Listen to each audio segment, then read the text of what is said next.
కృష్ణకుమారి గారు నమస్తే అండి. నమస్తే అండి. మేడం, ఈ ఐవర్మెక్టిన్ గోల్ ఏంటి మేడం? ఈ మధ్య కొన్ని మీమ్స్ ఫార్వర్డ్స్ వస్తున్నాయి. ఐవర్మెక్టిన్ ఘోరంగా రేట్ పెంచారు, తద్వారా అంటే చాలా చాలా నరేటివ్స్ కూడా వస్తున్నాయి. మీ మీ మీ ఉమ్. దగ్గర ఉన్న సమాచారం ఏంటండి దాని గురించి? ఇప్పుడు మామూలుగానే ఫార్మాస్యూటికల్ కంపెనీలు విపరీతమైన లాభాల కోసమే వాళ్ళు వ్యాపారాలు చేస్తారు అనేది నిర్వివాదాంశం. ఎందుకంటే ఇప్పుడు మనకి ఒకప్పుడు ఆ, రష్యన్ గవర్నమెంట్ సహకారంతో మనకి హైదరాబాద్ లో ఐడిపిఎల్ అని ఉండేది, ఇండియన్ డ్రగ్స్ అండ్ ఫార్మాస్యూటికల్స్ అని.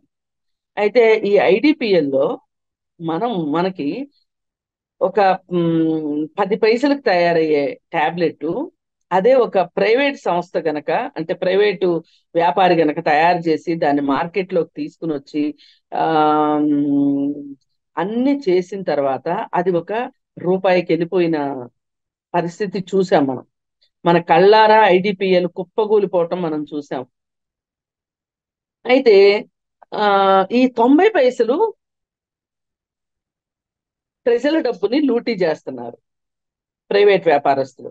అందుకే మీరు ఎక్కడన్నా చూడండి, ఫార్మాస్యూటికల్ కంపెనీలు వాళ్ళ షేర్లు పలికే ఎంత రేట్లకు పలుకుతాయో. ఆ ఇప్పుడు అపర కుబేరులు అంటాం. అపర కుబేరులో లిస్ట్ తీస్తే గనక ఆ, దివీస్ కంపెనీ ఉంది మన ఆంధ్రప్రదేశ్ లో. వాళ్ళు చేసింది ఏంటి? ఫార్మాస్యూటికల్స్ లోనే ఉన్నారు.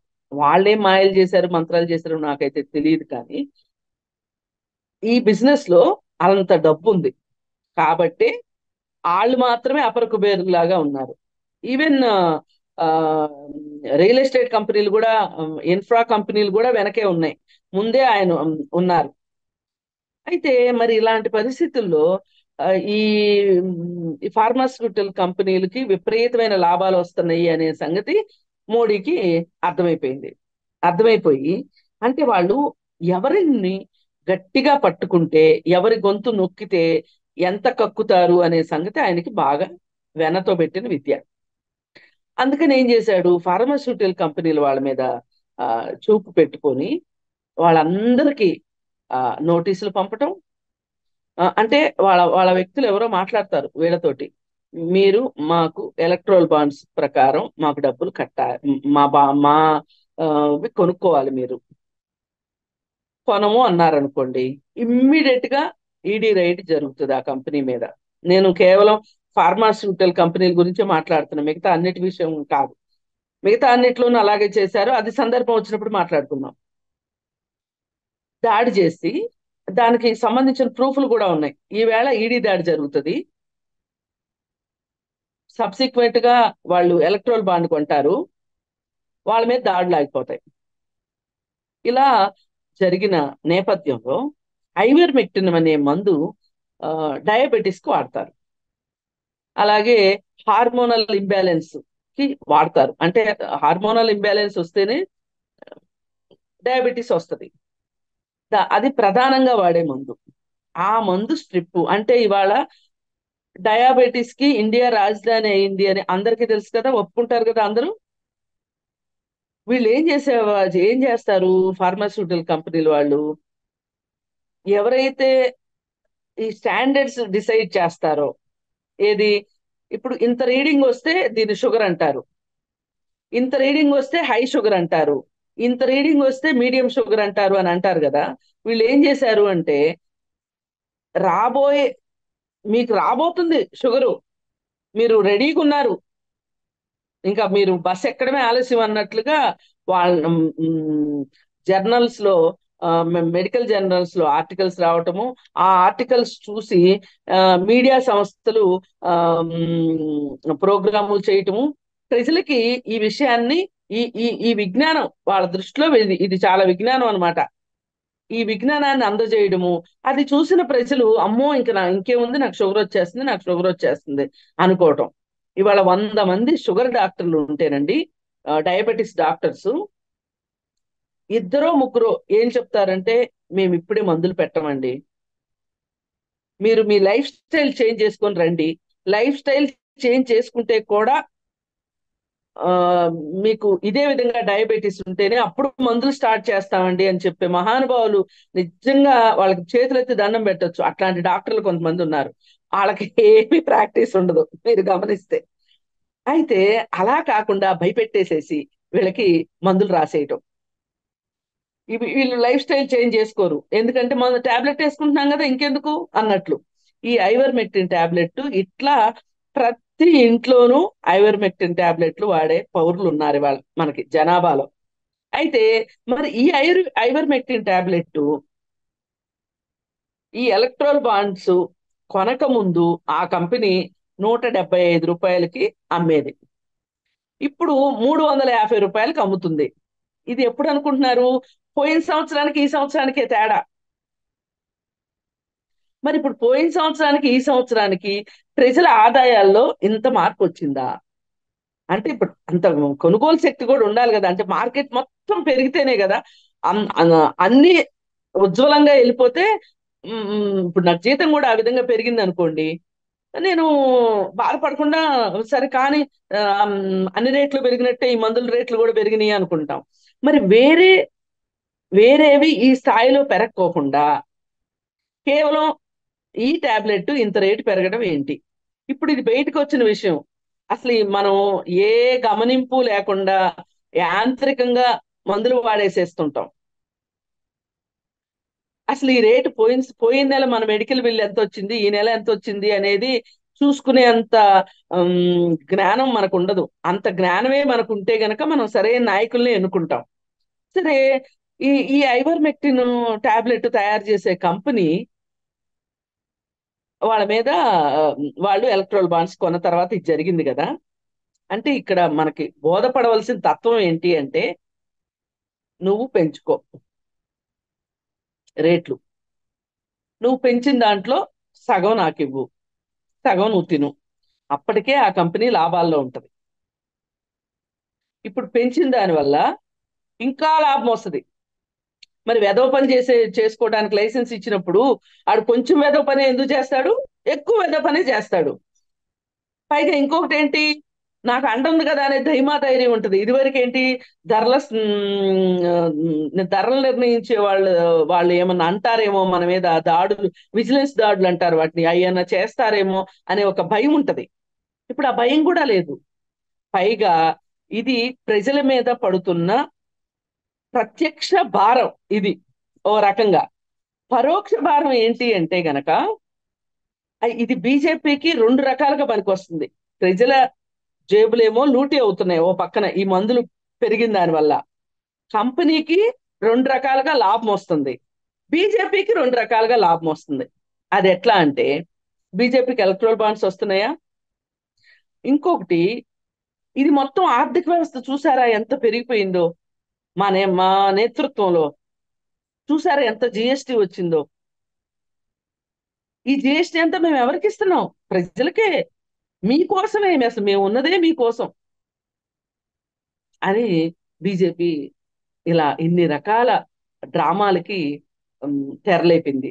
ఏ చరిత్రలోనండి బహుశా హిట్లర్ కూడా ఇంతటి నిరంకుశుడు కాదేమో. అతనికి ఉన్నది కేవలం ఉమ్, ఆ ఏమంటారు, మతానికి సంబంధించి అతని వంశానికి సంబంధించిన ఆ ఆ రక్తము, ఆ జీన్స్ వాటి మీదే ఉంది తప్పితే హిట్లర్కి ఆ ఆ నేపథ్యంలోనే చేశాడు. కానీ ఇప్పుడు ఈ రోజు నరేంద్ర మోడీ చేస్తున్నది, నరేంద్ర మోడీ, అమిత్ షా వీళ్ళందరూ కలిసి చేస్తున్నది ఎలా ఉందంటే, అసలు ప్రజల్ని గ్యాస్ ఛాంబర్లో పెట్టక్కర్లేదండి. హిట్లర్ లాగా ఆల్రెడీ ఫైనాన్షియల్ ఛాంబర్స్ లో పెట్టేశాడు. ఇప్పుడు ప్రజలకు ఏంటి అంటే, తిన్నా తినకపోయినా షుగర్ టాబ్లెట్ వేసుకోవాలి అనే ఒక భయం ఉంటది. ఇప్పుడు తిండి సరిగా తినకుండా టాబ్లెట్ వేసుకుంటే ఏమవుతుంది? అతని ప్రోటీన్ అంతా కరిగిపోతుంది. ఏమవ్వాలి అతను? ఇది చాలా సీరియస్ ఇష్యూ అండి. ఎందుకంటే మనం చాలా మామూలుగా ఎన్నికల వేళ, ఎన్నికల విషయంగా మనం మాట్లాడుకుంటున్నాం కానీ వాళ్ళ జీవన ప్రమాణాల విషయానికి వస్తే గనక మనకు చాలా బాధ అనిపిస్తుంది. అరే మన ఇంట్లోనే ఇలాంటి మనిషి ఎవరైనా ఇలాంటి టాబ్లెట్ వేసుకునే దుస్థితిలో ఉంటే గనక ఆ మనిషి సరిగా తిండే తింటాడా? ఓ పక్కన వేతనాలు పెరగట్లేదు, ఆదాయాలు పెరగట్లేదు ప్రజలకి. ఈ జిఎస్టి రూపంలో చూపించే మాయా మంత్రము వేరేగా నడుస్తా ఉంది. మనని ఒక రకంగా ఒక వైపుకి నడిపించేస్తున్నారు. అసలు ఇంత ఆలోచించే ఓపిక కూడా ఉండట్లేదండి. ఆలోచించాలి అంటే ఒక సౌండ్ మైండ్ ఉండాలి మనిషికి. డబ్ల్యూహెచ్ఓ కూడా అదే చెప్పింది. కాళ్ళు చేతులు ఉండటమే కాదు, ఉమ్, బుర్ర కూడా సరిగా పనిచేస్తేనే దాన్నే పూర్తి ఆరోగ్యవంతులు అంటారు అని. అసలు ఇప్పుడు బుర్ర పనిచేసే పరిస్థితి ఎక్కడుంది చెప్పండి? ఓ పక్కన విశ్వ సంస్కృతి, ఈ ఈ ఈ వెబ్సైట్లు ఉండొద్దు, ఈ ఈ పలానా వెబ్సైట్స్ వల్ల ఆమ్, దేశంలో యువతకి నష్టం జరుగుతుంది అంటే అవి ఉంటాయి. అదేమంటే భారం అంతా చైనా వాడి మీద వేసేస్తారు. యాప్లు అండి, ఎన్ని యాప్లు చెప్పండి, పోర్ను సైట్లు, ఇవన్నీ తీయమని అడుగుతున్నాం, తీసినట్టు యాక్షన్ చేస్తున్నారు. ఒకసారి ఆ, బాగా గప్పాలు కొట్టుకుంటానికి 950 పోర్ను సైట్లు మేము నిషేధించాము అని చెప్పారు. 2500 సైట్లు ఓపెన్ అయినాయి. అడగకపోతే అసలు ఆ 900తోనే ఉండేయేమో. వీళ్ళేదో చాలా గొప్పగా వాజ్పేయి గురించి వీళ్ళు చెప్పుకుంటారు కదా, నిజంగా గొప్పవాడేనండి వాజ్పేయి. మంచికి మంచి చెడుకు చెడు మాట్లాడేవాడు. ఇందిరాగాంధీని కూడా ఆయన అపర దుర్గా అభివర్ణించాడు. అలాంటి వాజ్పేయి ఆయన ఆ, తన వాళ్ళైనా ఒకటే ధర్మం, పరవాళ్ళైనా ఒకటే ధర్మం అన్నట్లుగా ఉన్న వాజ్పేయి గారు కార్పొరేట్లు విపరీతంగా డబ్బులు సంపాదించుకుంటున్నారు. దాన్ని మనం ఎలాగో ఆపలేకపోతున్నాము. వాళ్ళు ట్యాక్సులు కూడా ఎగ్గొడుతున్నారు. అందుకోసం ఏంటి అంటే ఎంతో కొంత వాళ్ళని ఒక సోషల్ రెస్పాన్సిబిలిటీ వైపు, సామాజిక బాధ్యత వైపు మళ్లించాలి అని చెప్పి ఆయన సిఎస్ఆర్ తీసుకొచ్చారు, కార్పొరేట్ సోషల్ రెస్పాన్సిబిలిటీ. అంటే వాళ్ళ కంపెనీ టర్న్ ఓవర్ మీద 2% ఖచ్చితంగా సిఎస్ఆర్ కి కట్టవలసిందే అని చెప్పి ఆ, పెట్టారు. పెడితే ఆ సిఎస్ఆర్, ఆ తర్వాత వచ్చిన కాంగ్రెస్ ప్రభుత్వం కూడా ఆ చట్టాన్ని గౌరవించింది. కాంగ్రెస్ ప్రభుత్వం కూడా అది ఆయన ఏదైతే అన్నారో దాని ప్రకారంగా, అంటే దానిలో కూడా తప్పొప్పులు ఉండొచ్చు, ఎగ్గొట్టే వాళ్ళు ఉంటారు, మేమే చేస్తామని చెప్పి దొంగ కాగితాలు పెట్టే వాళ్ళు ఉన్నారు. కానీ చట్టం అంటూ ఉన్న తర్వాత పని చేయించాల్సిన బాధ్యత ప్రభుత్వానికి. అది అక్కడ ప్రభుత్వానికి వైఫల్యం అవుతుంది తప్పితే చట్టానికి కాదు వైఫల్యం. సరే, ఇప్పుడు సిఎస్ఆర్ వల్ల వాళ్ళ దగ్గర నుంచి వాళ్ళకు వచ్చిన లాభాల్లో నుంచి ప్రజలకి వాటా దక్కుతుంది, పనుల రూపంలోనో ఇంకోటో ఇంకోటో. కానీ ఇక్కడ ఏం జరిగింది? ఈ ఎలక్ట్రాల్ బాండ్స్ తీసుకుని రావటం వల్ల సిఎస్ఆర్ అనేది నెమ్మదిగా ఆమ్, పలాయనం చిత్తగించింది. అంటే ఇప్పుడు సిఎస్ఆర్ సరిగా చేయలేదు నువ్వు అని అనాల్సింది ఎవరు? ప్రభుత్వమే కదా. ఈ ప్రభుత్వం అతని దగ్గర నుంచి ఎలక్ట్రల్ బాండ్ తీసుకున్న తర్వాత సిఎస్ఆర్ గురించి నిర్దేశించగలిగే ధైర్యం ఉంటుందా ప్రభుత్వానికి? ఉండదు కదా. ఇప్పుడు ఏమైంది? ఈ ఎలక్ట్రల్ బాండ్స్ కొనడం వల్ల వాడు కంపెనీలు వాళ్ళు ఇన్ని డబ్బులు మేము ఖర్చు పెట్టిన తర్వాత అసలు వాళ్ళు రేట్లే పెంచుకుంటారా, లేకపోతే సిఎస్ఆర్ మానేస్తారా, లేకపోతే ఇంకోటి చేస్తారా? ఏమి చేయాల్సిన అవసరం లేదు. వాళ్ళు ఇంకా పట్ట పగ్గాలు లేకుండా బరి తెగించిన లాగా వాళ్ళు స్వైర విహారం చేస్తున్నారు వాళ్ళు. మరి ఈ పరిస్థితుల్లో మీకు ఆరాధ్య దైవం వాజ్పేయి అని చెప్పుకుంటారు కదా, మరి మీరు ఎందుకు ఒక మనిషిని ఆరాధ్య దైవంగా చెప్పుకున్నప్పుడు ఆ మనిషి ఆశయాలతో మీకు పని లేదా? ఆ పేరే మీకు కావాలా? ఇంతటి దుర్మార్గం నడుస్తుంది భారతదేశంలో. మొన్న కరోనా ఇంజెక్షన్స్ అతను కూడా అంతే. ఆయన మీరు ఇంజక్షన్లు చేసుకోండి, వ్యాక్సిన్ వేసుకోండి అని చెప్పి ఆ ఎంత హడావుడి పెట్టాడండి, ఎంత హడావుడి పెట్టాడు మోడీ. ఇంత చేస్తే సీన్ కట్ చేస్తే తేలింది ఏంటి అంటే వాళ్ళ దగ్గర నుంచి విపరీతంగా ఎలక్ట్రల్ బాండ్స్ కొనిపించుకున్నాడు.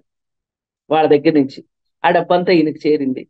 ఒక పక్క నుంచి ఆ పిఎం కేర్స్ అనేది ఒకటి పెట్టి చట్టాలు వాళ్ళు చేసుకుంటున్నారు కదా, కావాల్సినంత పిఎం కేర్ చేసుకున్నారు. ఏంటి అసలు పిఎం కేర్ కి డబ్బులు ఎలా ఖర్చు పెట్టామనేది లెక్కలు చెప్పక్కర్లేదంట. ఇప్పుడు టాటా లాంటి వాళ్ళు కోట్లు కోట్లు ఇచ్చారు. ఒక ఏరియా ఇచ్చేసేసి టాటాస్ కి, మీరు ఈ ఏరియాలో మీరు మీరు పనిచేయండి అని ఉంటే వాళ్ళు బ్రహ్మాండంగా పనిచేసేవాళ్ళు కదా. ఇప్పుడు వీడు పిఎం కేర్స్ కి డబ్బులు ఇచ్చిన తర్వాత ఆ డబ్బుల్ని ప్రజలకు వాడకుండా, లెక్కలు చెప్పకుండా వీళ్ళు మింగేశారు. బీజేపీ నాయకులు మింగేశారు. బీజేపీ నాయకులు అంటే ఎవరు? ఇవన్నీ ఏం చేస్తున్నారు అంటే, వీళ్ళు ఎన్నికలప్పుడు వాడుకుందాము అని చెప్పి అన్ని డబ్బులు మూటలు కట్టుకుని కూర్చున్నారు. మళ్ళీ మళ్ళీ ఎన్నికల్లో వాడటానికి ఈ డబ్బులు పెట్టు కూర్చున్నారు. ఇవాళ హైదరాబాద్ లో నిన్న శ్రీరామనవమి కదా, నేను పుట్టిన తర్వాత ఎప్పుడూ చూడనన్ని కాషాయ జెండాలు కనిపించినాయి హైదరాబాద్ లో. ఒక రోడ్ లో వెళ్తుంటేనండి, ప్రతి ఇంటికి, ప్రతి అపార్ట్మెంట్ కి, ప్రతి షాప్ కి ఇంకా సిగ్గు శరం లేకుండా వైన్స్ కూడా రాముడి జెండా కట్టారండి. ఇప్పుడు ఆ ఇంట్లో వాళ్ళు వచ్చి మా మాకు ఇష్టం లేదు, మా ఇంటి ముందు మా గేటుకి జెండా ఎందుకు కట్టావని అడిగే ధైర్యం లేదు ప్రజలకి. వాళ్ళ అడిగితే ఏం చేస్తారు అంటే, వీళ్ళు ఇన్ని ఇన్ని రకాలుగా ప్రజల్ని మభ్యపెట్టి దాడులు చేసి వాళ్ళ రక్తాన్ని తాగుతున్నారు అంటే, మరి ఇది ఏ విధ్వంసానికో అర్థం కావట్లా. ఇటు ఓ పక్కన సిఎస్ఆర్ సరిగా చేయకుండా, మీ ఇష్టం వచ్చినట్టు మీరు రేట్లు పెంచుకోండి, దోచుకోండి, దానిలో మాకు వాటా ఇవ్వండి అనే పరిస్థితుల్లో మోడీ దిగజారిపోయిన తర్వాత మరి ఈ నియంతృత్వాన్ని ప్రజలు అర్థం చేసుకోవాలి, ప్రజల్లోనే రావాలి. నార్త్ లో ఓ పక్క నుంచి అతనికి ఓటమి మేఘాలు కమ్ముకొస్తున్నాయి. ఎక్కడికక్కడ ప్రదర్శనలు జరుగుతున్నాయి. ఏ ప్రదర్శన ఎక్కడా చూపించట్లేదు. ఎందుకంటే మీడియా మొత్తం అయింది.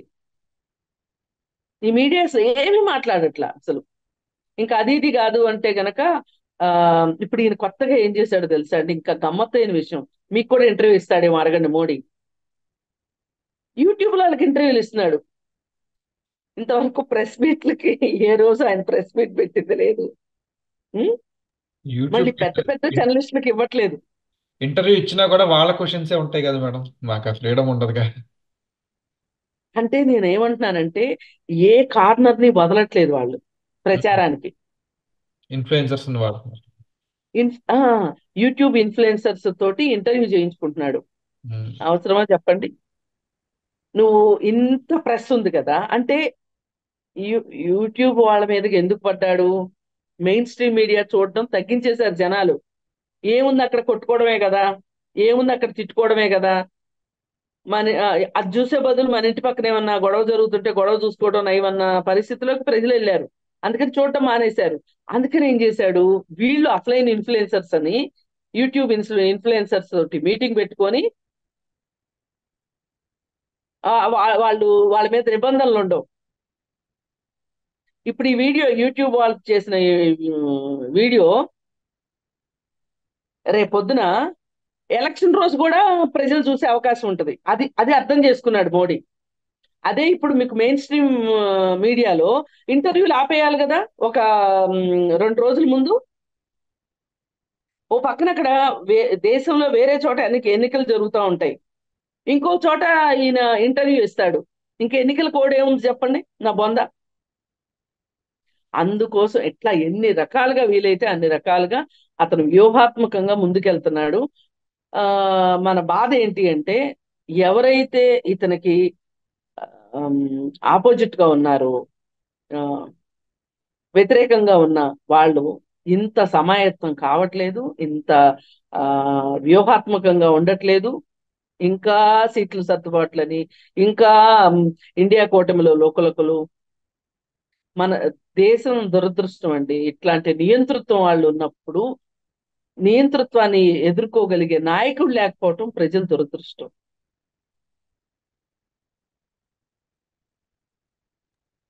చూద్దాం మేడం మరి ఎన్నికలు, ఇది ఈ నగారా కూడా మోగింది. జనాలు ఎటు తీర్పిస్తారు.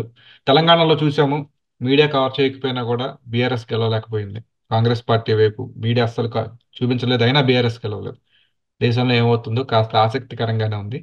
చూద్దాం మేడం. ధన్యవాదాలు. ధన్యవాదాలు.